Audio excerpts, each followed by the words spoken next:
سیدنا ابو ہریرہ راوی ہیں اس کے رسول کائنات صلی اللہ علیہ وسلم نے ارشاد فرمایا ایک لقمہ روٹی اور ایک مٹھی خرما اور اس کی مثل کوئی اور چیز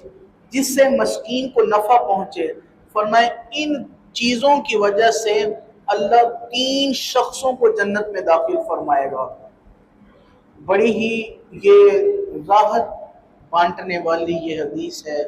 دل کو سکون دینے والی یہ حدیث ہے،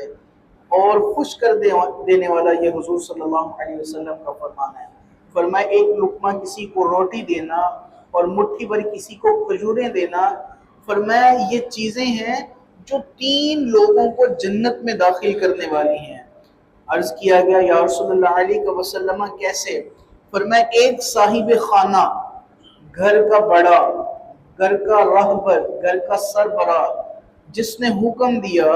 کہ مسکین کو کچھ دیا جائے، اس نے حکم دیا، اور اس کی زوجہ، اس نے اس کو بنایا، اس کو پکا کر کے پھر ایک غلام کو بلایا، کہا جاؤ یہ باہر مسکین مانگنے والا ہے،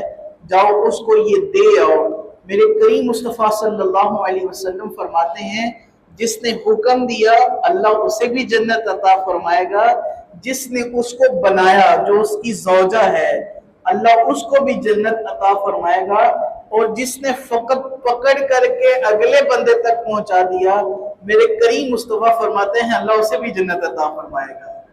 اور حضرت ابو ہریرہ فرماتے ہیں حدیث کے اگلے الفاظ ہیں، کریم مصطفیٰ صلی اللہ علیہ وسلم نے فرمایا واہ اللہ تیری تعریف، تیری شان، تیری تعریف، تیری شان کہ تو نے تو ہمارے غلاموں کو بھی جنت عطا فرما دی۔